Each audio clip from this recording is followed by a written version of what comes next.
I mean, you've spoken about what you say to the sisters, about the young ladies, college, high school young ladies. Is there a different message, or is it all the same message that you give? No, the message for the sisters I spoke to at Jarvis Christian College, I always go to speak to all women, and I speak to all men, right? Because the message is different.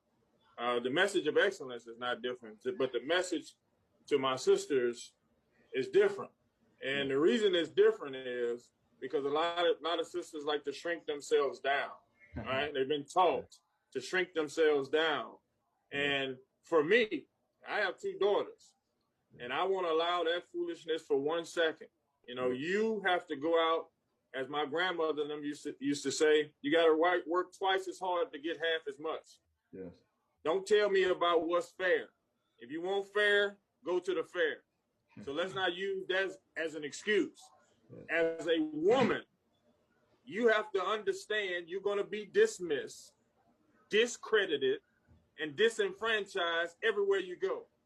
So what I need for you to do, sister, I need you to look inside yourself and take those feelings of insecurity and throw them out the window.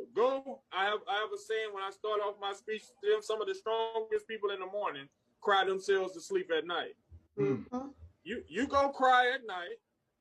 You go take all of your insecurities and put them in the pillow. Yeah. But when you get out in front of people, I need you to be a queen.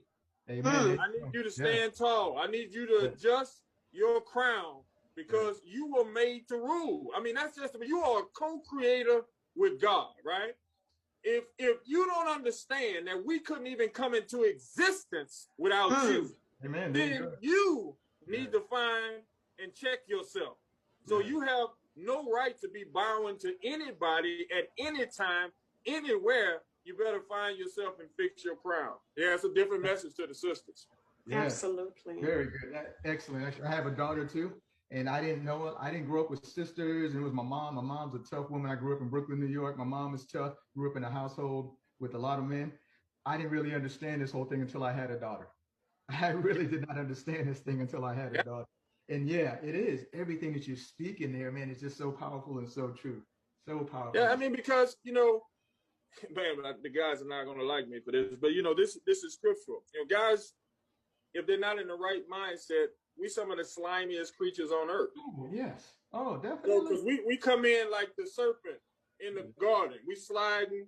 We finding out what you like. We letting you talk. We not talking. We find out what you like so we can get a piece of heaven, right? Yeah. And so once we get a piece of heaven, then we descend back to hell because you have given up your most prized possession. So once you understand that about us, right? And I don't want to get too scriptural here, but the Quran says to the sister, don't speak too softly because men have a disease in their hearts. I'm going to say that again.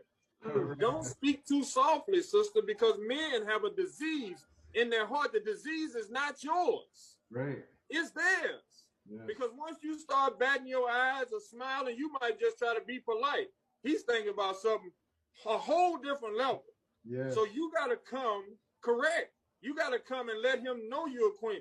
Let me tell you a story. The reason why I'm married, because it was a time where my wife said, that's it, Joker.